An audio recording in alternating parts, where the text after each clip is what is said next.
आजको यात्रा हाम्रो सुर्खेत बादलमा घिरिएको यो बुलबुले ताल।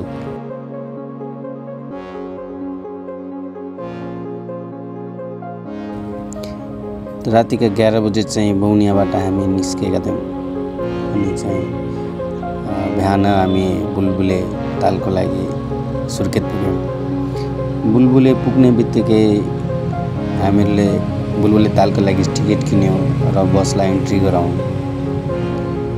समय बित्दै गयो, हामी अगाडि बढ्दै गयौँ। यहाँको जाडो पनि अति नै थियो। बसको सफरमा रमाइलो गर्दै सबैसँग मिलेर आज हामी सुर्खेत पुगेका छौँ।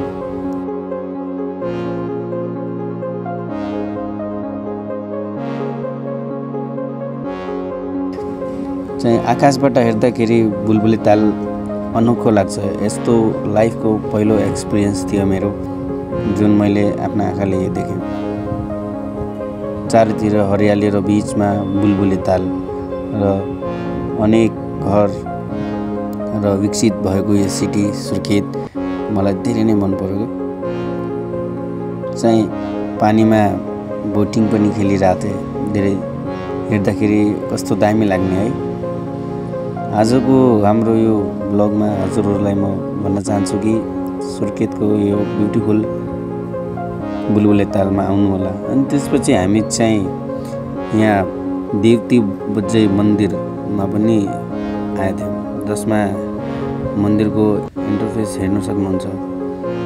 भिड चाहिँ कमै थियो र उहाँको नजारा हेर्दाखेरि चाहिँ एकदम राम्रो छ। यहाँको सबभन्दा प्रचलित मन्दिर भनेको देवकी बज्जै मन्दिर हो। त्यसपछि हामी काक्रे बिहार टेम्पलको लागि अगाडि बढ्दैछौँ। त्यहाँ चाहिँ केही छिनमा हामी पुग्छौँ र वहाँ पनि हामी पुग्यौँ। यहाँका सिडी चाहिँ मलाई एकदमै राम्रो लाग्यो के भन्ने कुराहरू एकदम मिलेको, सरसफाइ भनेको एकदम राम्रो थियो। र त्यसपछि त्यहाँ घुमिसकेपछि हामी घरका लागि हामी रिटर्न हुँदै थियौँ। र त्यसपछि हाम्रो मेन भनेको भेरी पुल, सधैँ चिन्नु होला, सुर्खेतको प्रचलित पुल हो यो भेरी पुल।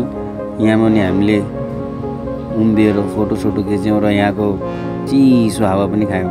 त्यसपछि हामीहरू बसमा रमाइलो गर्दै र नाचगान गर्दै घरको लागि प्रस्थान गऱ्यौँ। त्यसपछि केही छिनपछि हामीहरू चाहिँ चिसापानी पुग्छौँ। चिसापानी पुग्छौँ अनि त्यसपछि चिसापानीको यो पुल हो जो हजुरहरूले हेर्न सक्नुहुन्छ। थ्याङ्क यू सो मच मेरो यो जर्नीमा जुड्नुको लागि र हेर्नेको लागि।